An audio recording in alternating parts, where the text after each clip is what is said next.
그리고 지금 북한 코로나 이야기 좀 시작을 하려고 하는데 북한 얘기 좀 해주세요. 예, 북한 코로나 이야기 하려고 하는데 그 일본 지지통신이 밝혔어요. 지지통신이 북한에서 260명이 사망을 했는데 이 3월 달에 나온 보도예요. 근데 그중 180명이 군인이라고 지지통신이 보도했는데 북한 사람들이 어느 나라 통신을 가장 믿는 줄 압니까? 일본이요? 일본 통신입니다. 지지하고 교도. 우리 외교관들이 참고 통신이나 참고 자료라는 걸 봐요. 근데 AP나 한국이나 연합뉴스나 이런 거는 약간 뽕이 심하고 북한을 무조건 비판만 한다고 그러는데 지지나 교도는 이 사람들이 말하면 신용 있게 볼 수 있다. 그러니까 지지통신에 의하면 하면 그걸 딱 따서 보고서에도 써요. 김정일한테 보고서에 지지통신 며칠 부에 의하면 일본 어디서 이런 사건이 일어났다고 합니다. 그게 일본 미워하면서 못 놓게 할 것 같죠. 신화통신을 언급하는 게 아니라 지지나 교도통신을 언급을 한다니까. 내가 친일분자도 아니고 저는 일본하고 무슨 관계도 없는데 어쨌든 일본 지지통신이 이렇게 이야기했다는 건 신용도가 높다는 거고 그리고 데일리 NK라고 우리 북한 전문 매체 데일리 NK 이야기가 청진에서 코로나에 걸려서 한 가족이 걸렸는데 5명이 살았는데 코로나에 걸리니까 이렇게 못을 받고 중국에 사는 것처럼 못 나오게 해서 5명이 굶어 죽었대요. 이 공산주의 무서워. 근데 제가 들은 이야기도 뭐냐면 이전에는 초기 시기에는 코로나 걸리면 집에다가 여기는 코로나 환자가 있는 그러니까 그것보다도 여기는 이제 뭐 독감 환자, 열나는 폐렴 환자가 있다. 뭐 이걸 해놨는데 지역마다 조금씩 차이는 있는데 문을 막고 나오질 못하게 한다는 거야. 그러니까 죽어라 이거지 거기 안에서. 너 차라리 그냥 거기서 죽어라. 이게 죽어서도 나오지 못하게 하는 거지. 인민을 가장 사랑한다는 세계에서 가장 많이 사랑한다는 북한의 인민 사랑이 방법입니다. 너네 그냥 그 안에서 죽어. 이러는 거거든요. 그러니까 사람들이 뭐 코로나로 죽은 거가 이러면 또 잡아간대요. 코로나라는 저 사람이 병이 걸렸어. 열이 나고 폐렴에 걸렸어. 코로나 아니야? 그러면 잡아간대요. 보소리만 해도. 이거는 그냥 너 괜히 유언비어 퍼뜨려서 민심을 동요시키는 나쁜 반동분자라고. 지금 북한 분위기가 그런 거거든요. 근데 사실은 국경 경비대를 전번 시간에 얘기했던 국가 보위성에서 일선을 지키는데 일부 또 국경선에는 뭐 9군단 같은 10군단 같은 양강도 군단 같은 데서 지키고 있는데 지금 거기하고 저 여기 내려오면서 3군단 쪽 있죠. 평양 이북에 평양 외곽을 보호하는 게 3군단이거든요. 3군단에서도 몇백 명이 죽었다는 소문이 벌써 3월 달부터 들려오기 시작을 하거든요. 그러니까 군인들이 얼마나 죽는지 부대 안에 들어가 있잖아요. 딱. 그리고 북한군은 10년 근무해요. 보병이. 그리고 해군이나 특전대나 공군은 13년 근무하는데 13년이야 그것도? 그건 또 13년이에요. 그러니까 17살에 들어가면 30살에 제대가 된다. 근데 아들이 죽었는데 부모가 왜 죽었냐 그러면 나라를 지키다 죽었다 그러면 다예요. 그리고 종이장 한 장 줘. 그냥 뭐 애국 열사증 뭐 이런 거 하나 종이장 하나 주는데 아마 제 생각에는 뭐 저도 그런 거 우리 집에도 하나 있었으니까 우리 아버지 돌아가신 다음에 이제 그걸 열사증을 하나 받았는데 그런 거 받아보지 않은 집이 성분 좋은 사람 치고 없는 집이 없을 겁니다. 근데 군대 나갔는데 사망 통지서가 오는 거예요. 그러면 이게 웬 무슨 병으로 죽었습니까? 부대에서 이건 군사 비밀입니다. 하면 끝. 가서 울고불고 하지도 못해. 어디 나라의 조국에 충성하다 죽었는데 그 조국이 또 그 조국이네. 나라에 아들을 바쳤으면 왜 눈물을 흘리는 거냐? 자랑스러워해야지. 이게 북한이에요. 코로나에 죽었는데도. 그리고 지금 물건 이야기를 계속 하는데 북한이 지금 어떤 처진가 하면 코로나 때문에 무섭긴 해요. 근데 다 막아놓으니까 불만이 높아가는 거야. 시장 운영 안 되고 그러니까. 그리고 국가적으로 미사일도 만들어야 되고 핵폭탄도 계속 만들어야 되고 평양 종합병원도 만들어야 되고 원산 갈마지구도 해야 되고 뭘 해야 되는 거 아니야. 그러니까 물건은 들여와야 돼. 근데 물건에 따라서 균이 들어올까봐 일단 기차가 들어오면 지선에다가 세워놓고 14일 동안 거기 누구를 접근을 못하게 보초를 서요. 아, 예. 그때 14일 있다가 그거를 이제 물건들을 가져가는 건데 물건을 사람이 그냥 물건 100톤 보내주세요. 그럼 보냅니까? 계약서를 맺어야 되고 그렇지. 그렇잖아요. 사람이 가서 만나서 사인을 해야 되고 이거는 해야 되겠는데 그건 또 균이 올까봐 무섭지. 그러니까 북한이 지금 진퇴양난에 빠져 있는 거야. 그런데 좀 웃기는 게 무슨 소리를 들었는가 하면 이전에 서비스차라고 그럽니다. 북한에서 서비스차라는 건데 뭐 이 물건을 해산해서 실어가지고 청진까지 가는 거. 이 개인 그러니까 등록은 무슨 양강도 뭐 해산시 자동차 운송 사업소 명의로 돼 있어. 명의만 빌려줬어. 이건 개인차예요. 이걸 서비스차라고 그럽니다. 서비스차의 약자인 것 같은데 근데 번호값을 이 개인 장사꾼이 다달이 바쳐야 돼. 자동차 버스 사업소에 내가 그 번호판을 달고 다니니까 내가 한 달에 10만 원이 10만 원씩 바칩니다. 그래야 또 거기 사람들 월급을 줄 거 아니에요. 그런데 그때는 이전에는 통행증 하나면 왔다 갔다 했는데 지금은 통행증이 있어야죠. 자동차 특별 운행 허가증이 있어야죠.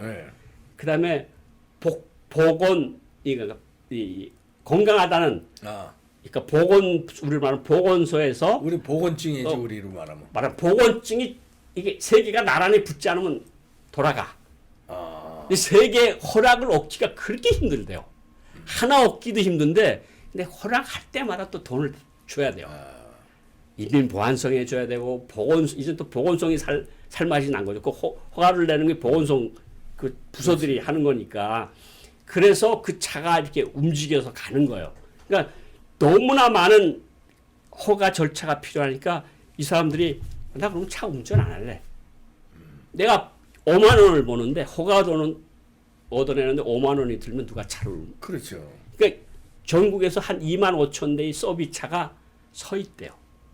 여기다 기름값까지 올라가고 그럼 물류가 이제 이동이 안 된다는 거네. 물류가 이동이 안 되는데 지금 제일 중요한 게 뭐냐면 농사입니다. 뭐예요? 농사. 지금 따뜻해지니까 이제 농사를 시작해야 될 거 아니에요. 북한에서 흔히 제가 작년도 얘기했지만 1년치 먹을 거는 그 전에 다 준비를 합니다. 근데 1년치가 다음에 벼가 나올 때까지가 1년치가 아니고 핵곡식이 나올 때. 그러니까 6월, 7월이 밀보리가 나오잖아요. 그러니까 5월 달까지 먹을 거를 만들어 놓으면 그러면 다음에 농사 준비는 먹는 준비는 된 거야. 전 국민 상대로 아니라 국가가 배급을 주는 군인, 당일군 뭐 이런 이 국가에서 배급을 하는 사람들. 근데 올해 농사는 지금 어떻게 되어 있는가 하면 올해 농사를 하려면 비료가 들어와야 되잖아요. 근데 지난해 1월하고 2월 사이에 북한에 들어간 비료를 사들여간 돈이 2천만 불 정도가 들어갔는데 올해는 1월, 2월 사이에 200만 달러어치밖에 중국에서 비료를 못 샀대요. 90%가 준 거야. 또 한 가지 북한은 뭘 하는가 하면 두엄이라고 아시죠? 두엄이 뭐예요? 비료. 비료. 변. 똥. 인분과 짐승 배설물로 흙하고 섞어서 만든 걸 두엄이라고 해요. 북한에서는. 근데 그 두엄을 만드는 게 1월달, 2월달에 저도 평양에 살 때 그걸 해봤는데 지금도 계속 한다 그러거든요. 냄새 더럽게 나겠네. 냄새 세게 나죠. 그런데 올해는 2월달에 코로나가 발생했잖아요. 그거 하지 말라 그랬대요. 코로나가 발생이 된다고. 그 두엄도 못 만들었다는 거 올해는. 근데 작년에 준비했던 그 쌀이 벌써 떨어지기 시작을 하니까 군에서 군복 입은 사람들, 인민보안성, 국가보위성, 인민무력성 이 세 개가 군복 입은 그게 아마 인민군이 한 110만 명이 되고 뭐 보안성이 한 10몇만 되고 아마 한 150만 명쯤 될 거예요. 근데 장교들에게 600g씩 계산해서 하루에 한 달에 18kg의 식량을 배급을 했어요. 그리고 가족 수는 뭐 가족에 따라서 뭐 다 달라요. 갓난아기는 200g 하루에 뭐 좀 몇 살짜리는 300g, 뭐 중학교는 400g 다 달라요. 여기 눕간이라 그러는데 배구표가 있어요, 진짜. 그래서 600g, 600g, 600g. 그거를 저 또 국가에 군비로 바친다고 두 눕간을 빼면 1.2kg가 빠져나가는 거예요. 그런 배구표가 있는데 군 장교, 보유성 장교, 보안성 장교들한테 3분의 1만 공급하라는 국무위원회 지시가 내려와서 4월 달에 들어와서 6kg만 준다는 거예요. 18kg 대신에. 그러니까 너가 3분의 1로 줄었네. 군인이 너가 이제는 한 끼만 군인이. 먹어 살아. 군 장교가. 그러니까 일반 군인들은 다 주는데 군 장교들, 그러니까 소위부터 대장까지 너는 그냥 18kg 대신에 6kg만 가져와라. 이 국가에서 공짜로 주는 거거든, 거의. 그러니까 군부대가 술렁거리는 거야. 그러니까 군인이라 그래서 원래 지금 장사를 많이 하긴 하는데 군인이나 당일꾼이나 행정일꾼들은 가족들이 장사를 못하게 해요. 그럼 어떤 현상이 나타날까요? 내 직계 가족은 안 해. 근데 내 사촌들은 해. 그러니까 내가 힘이 있잖아요. 당간부야. 거기 도지사. 도지사 아들, 딸은 못하고 와이프도 못하는데 도지사의 이모나 이모의 딸이나 고모의 딸이나 고모의 아들이나 이런 사람은 장사를 해. 그러면 내 뒤에 힘센 사람이 있잖아요. 그러면 매대 좋은 데를 차지하고 목 좋은 데를 차지하고 벌어서 바치는 거야. 형부, 뭐 이모부, 고모부한테 얼마씩 바치고 이런 시스템으로 굴러왔는데 지금은 쌀 배급도 3분의 1로 줄여버렸으니까 군인들 속에서 장교들이 술렁술렁하는 거야. 그러니까 사실은 그러네. 사실은 어떤 게 제일 문제인가 하면요. 일 치는 거는 엘리트들이 칩니다. 그렇죠. 항상 그랬어요.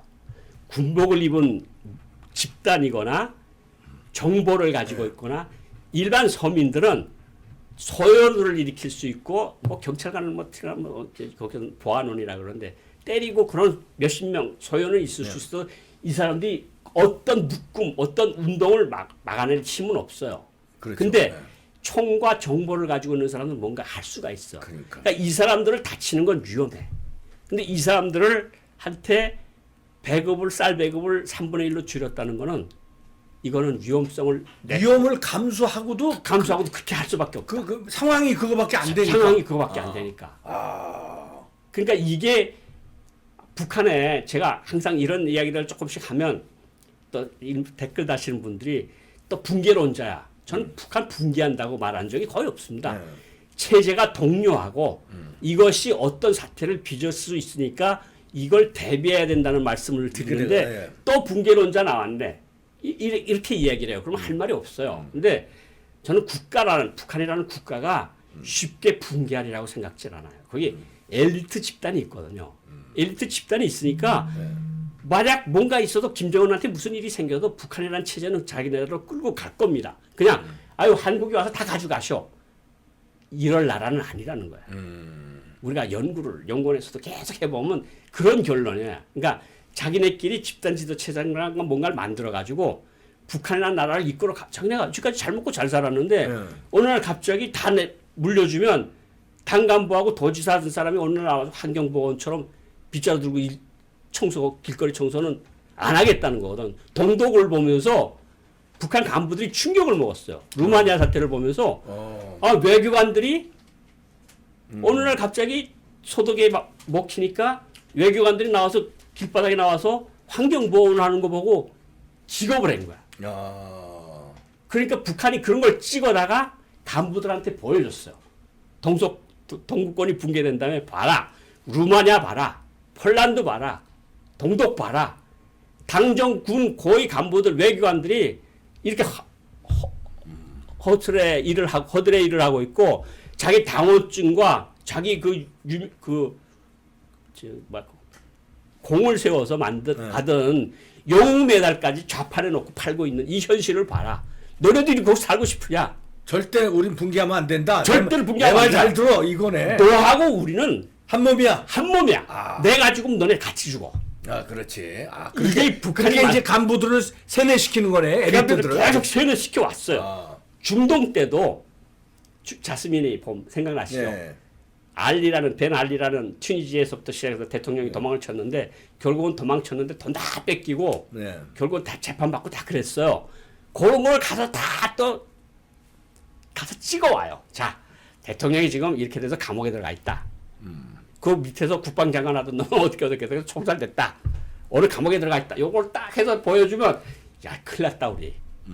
우리 저 어떻게든 죽든 살든지 수령하고 같이 해야 돼. 이런 생각을 줄 거 아니에요.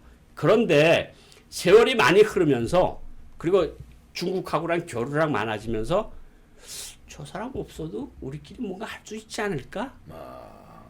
이런 게 지금 사람들 속에 있는데 이런 상편에서도 무기를 쥐고 집단을 움직이는 장교들한테 쌀 배급을 3분의 1 넣어준다? 그럼 무슨 일이 생기겠어? 이 사람들의 마음이 변심이 안 되겠어요? 이게 이상하다. 이거 그러다 큰일 날 거 아니냐. 네. 그래서 북한이라는 것을 4월달, 5월달 이렇게 보면서 잘 주시를 해야 된다. 그러니까 어느 날 갑자기 와락 했는데 우리가 아무런 대비도 없다가 네. 대응을 못 해가지고 오히려 상황을 악화시킬 수도 있는 거거든. 그러니까 그런 것을 제가 한번 다시 말씀드리고 싶고 제가 끝나기 전에 네. 제가 그 북한 외무성 네.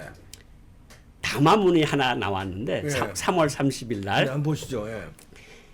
북한 외무성 여기 조금 올리시면 여기 뭐가 여기 저기 안 나왔는데 그 북한이 누구 이름으로 성명을 발표하거나 담화문을 발표할 때 신임이라는 말을 안 써요.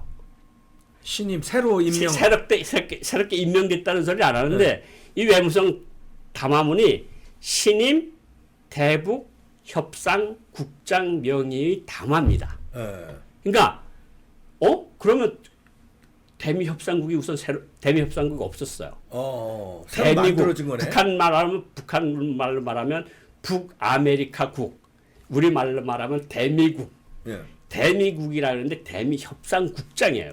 그러면 이것만 보면 대미 협상국이 새로 생겼고. 제목 보여줘 뭐. 예, 이거 한번 좀 여기는 안 나오는데 어쨌든 대미 협상국장 이름은 없고 신임 대미 협상국장 이렇게 발표를 했는데 여기서 뭘 볼 수 있는가 하면 왜 구태여 신임이라는 말을 썼을까? 북한에서 안 쓰는 말인데. 안 쓰는 말이고. 왜 그럴까요? 그리고 왜 이제까지 없던 대미 협상국장이라고 했을까? 그러면 얼핏 생각에는 미국하고 회담을 더 발전시키기 위해서 대미 협상국을 하나 따로 만들었나? 그렇게도 생각할 수 있는데. 이미 대미국이 있는데 근데 아직 제가 50% 가능성입니다. 대미국을 대미협상국으로 바꿨을 가능성은 있어요. 그런데 이 많은 분들 속에서는 전문가들 속에서는 대미국이 있고 대미협상국이 있다. 이렇게 이야기를 하시는 새로 생겼다 이렇게 이야기를 하시는 분들이 있는데 그러면 대미국은 분석만 해요. 그리고 협상국은 협상만 해. 그럼 두 부서 사이에 갈등이 생겨요. 이거 분석국은 이러면 이거 안 된다. 미국이 침략적 본성은 변하지 않았기 때문에 우리가 이렇게 하면 안 된다. 이러거든요. 협상국은 협상을 하라고 만들었잖아요. 그렇지. 우리 협상을 해야 됩니다. 둘 사이에 맞지가 않는다고. 그래서 이거는 약간 좀 더 봐야 되겠지만 신임이라는 대북협상국장의 명의로 담았는데 여기 조금 올려보시면 말이 어떤 말들이 재미있게 나는 거 조금 올려보세요. 이거 좀 올려줘요. 여기 있죠. 신임 대미협상국장이라고 이렇게 나왔잖아요. 요거 이제까지 말씀을 드린 거고 여기서 조금 더 내려보면 이거 뭐죠 뭐 조미 수뇌부 뭐 친분 관계가 좋다는 소리 이야기를 하는데 더 웃기는 건 요겁니다. 명백히 말아두건데 우리는 미국의 노림소를 어항 속의 물고기를 들여다보듯이 보고 있다. 어항 속의 물고기 들여다보듯이. 또 여기는 지금 요거 없는데 어떤 표현도 있는가 하면 우리는 미국 백악관에서 기침 소리가 나도 그 기침을 누가 했는지 그것까지 우리가 정확히 안다. 근데 솔직히 이 박사님 저도 1년에 미국에 한 2번씩 가는데 미국의 정책을 다 아세요? 아이고 택도 없죠. 택지 없죠. 그리고 실제 뭐 다른 국책연구원에서 일을 했으니까 많은 사람들이 미국에 갔다 와서도 미국의 입장이 이건지는 잘 모르겠어요. A인지 B인지 아니면 A, B, C, 4인지 요거를 잘 모르는데 북한 사람들은 어항 속의 물고기 잘 보이잖아요.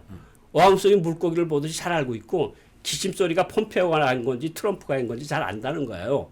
이런 거를 보고 어떤 의미로 받아들여야 조금 됩니까? 좀 더 내려가 올라가면 여기 뭐가 있는가 하면 조금 더 올려보 주세요. 우리는 예. 우리 길을 갈 것이다. 네. 미국은 때없이 주절거리며 말도 참 이 주절거린다는 건 뭡니까? 주절거리며 건드리지 않았으면 한다. 예. 건드리면 다친다. 아. 이것만 보면 우리 회담 안 하겠다는 거나 마찬가지잖아요. 근데 신임 대미 협상국, 신임 대미 협상국, 조미 수뇌분들이 각별한 친분 관계 이런 거 보면 북한이 미국과의 협상에 목을 걸었다. 그러니까 쭉 읽어보면 미국하고 협상을 안 하겠다는 것처럼 보이는데 이걸 보면 우리가 당신들과 대화를 해서 국가지 하나 새롭게 만들었어. 그리고 국장도 새롭게 임명했어. 그리고 트럼프 김정은 사이가 너무 좋아. 네. 어떻게 할 거야? 이 소리거든요. 네. 그럼 뭘 의미하냐? 북한이 내부적으로 공경에 처했다. 곤경에 처해서 이제 급했다. 기다릴 수가 없다. 우리는. 그러니까 미국이 좀 뭐 중국도 지금 자기네 코로나 때문에 국경 닫아놓고 있는데 좀 우리 빨리 어떻게 해서 좀 물건을 만들어내자. 내가 급해. 이런 신호다. 그러니까 북한이 SOS 치는 거네, 그러니까. 트럼프 대통령한테 SOS 친 게 신임 대미 협상국장이 발언이다. 이렇게 보시면 될 것 같습니다. 그래서 오늘도 시간이 또 이렇게 많이 갔네요. SOS 친 거네. 예. SOS 아유. 친 겁니다, 진짜. 그러네요. 예. 아이고. 그러니까 좀 더 음. 제가 전번에 막 방송할 때 이제 한두 달 더 기다려보자 그랬는데 막 4월, 5월 상순이 뭔가 고비. 북한으로서 고비 있을 거다. 그러니까 우리가 정말 우리도 이렇게 힘든데 하루 벌어서 하루 먹는 북한은 얼마나 힘들겠냐 이러면 답변이 나온다. 그러니까 우리가 북한 전문가들도 그렇고 해당 기관들도 그렇고 두 눈 똑바로 뜨고 사처해. 우리도 내부적으로도 대처를 잘해야 되지만 북한에서 오는 이상한 신호들을 잘 살펴야 된다. 네. 예. 그래야 되겠네요. 특히 북한은 그 열악한 게 군사 빼놓고는 열악한 게 많으니까 이런 전염병 창궐 하고 특히 세계가 이렇게 문을 닫고 있는 상황에서는 우리도 어렵지만 우리의 몇십 배 어려울 거란 말입니다. 그러면 그거를 감당할 수준이 아니니까 붕괴될 때 우리가 어떻게 거기 시나리오를 가지고 접근해야 되는지 중국은 그 틈을 노릴 수 있고 그러니까 여기 우리가 잘 대처해야 된다고 봅니다. 미리미리 준비해야 돼요. 네. 미리미리 준비하자. 네. 고영한 선생님이었습니다. 고맙습니다. 네, 여러분들 구독도 눌러주시고요. 좋아요도 부탁드립니다. 부탁드립니다. 고맙습니다. 네.